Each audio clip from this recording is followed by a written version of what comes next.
Okay, you're probably familiar with the Occupy Wall Street movement. You've probably heard of that. It's also spread around the country to many different cities.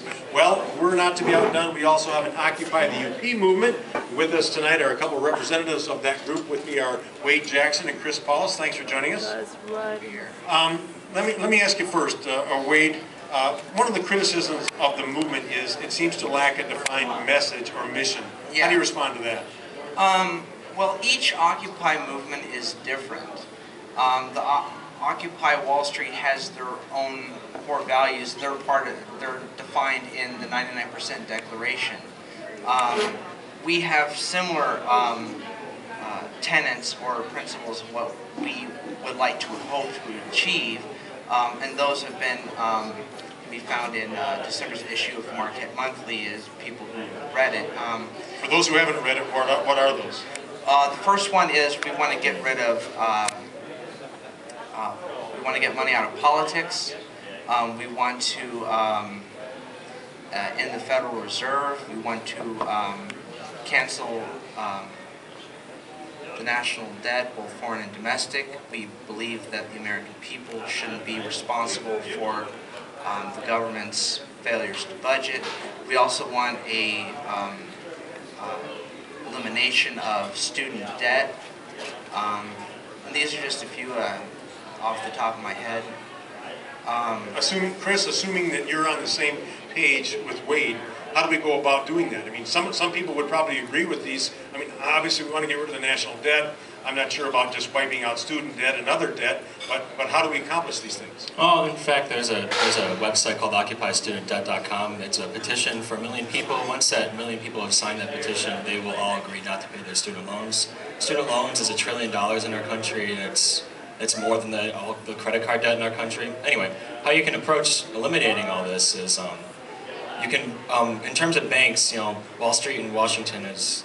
The analogy is a revolving door, and it's very true. I mean, we have people in office in Washington that worked on banks, Goldman Sachs, Tim Geithner, you know, and we bail out banks with government taxpayer money. You know, it works back and forth. So how do you eliminate that bind? Well, you can reinstate the Glass-Steagall Act, which was an act that separated commercial banks and investment banks, and that's why you end up with banks like MF Global, who lost $1.2 billion of consumer money, and they don't know where it is. They've said openly that they don't know where it is, you know.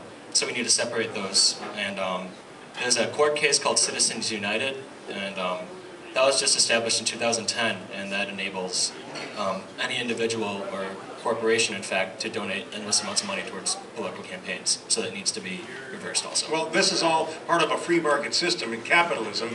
Are you suggesting we do away with that system? No. No, we're not. Occupy the UP is not anti-capitalist. We believe in political, economic, and social reform. As far as the economic reforms, we're not necessarily supporters of free market or a regulated market. We simply leave that up to the people of the country to decide what they would rather have. And so far,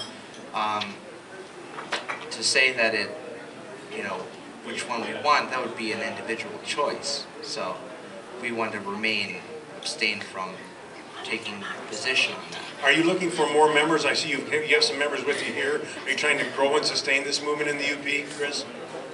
Certainly. I mean, we're trying to get as much participation as possible.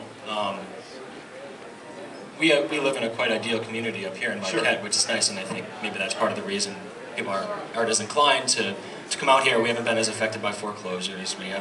We have credit unions here. We have local business. You know, this is quite emblematic of what a lot of people around the country would like to see. But that doesn't mean that we can't inform people. That doesn't mean that we can still not stage demonstrations about what's going on. So is that what the group does? I mean, my question is, what do you do? What are you trying to accomplish? How do you do it? Yeah, we've staged a few demonstrations. We've encouraged people to withdraw funds from Wells Fargo and invest in local credit unions. We've encouraged people to shop more locally. Okay, these are some specific things that Yes. I'd like to hear that people can actually grab onto, and if they agree with what you're trying to do, can actually do. Mm-hmm. That sounds good. One last question. Some of your detractors have said, at least specifically about the Wall Street movement, you know, take a shower, get a job, and shut up. How do you respond to that type of claim? Well, if I may, sorry, I know you, but There's a lot of argument against Occupy Wall Street and that it's anti-capitalist, but in fact, we don't really live in a truly capitalist society, I would argue. I mean, capitalism wouldn't bail out banks, mainly. You know, that's a prime example of what's going on here. You know, so what was your question again? Well, it was just about how do you respond to your detractors. But you've made your point. What I would suggest at this point is, and we don't have any time left here, but people, if you agree with this or you want to get involved in this, you can find you guys on what, Facebook? Yep. Find them on Facebook, find out when they're going to meet, read their newsletters, see if it's something you agree with or disagree with, and come to their meetings and express your opinions. Okay, regardless of whether people agree with you or not, you're stepping up and voicing your opinions, and I applaud you for that. Thank you. Okay, thanks for joining us. Occupy the UP. Okay.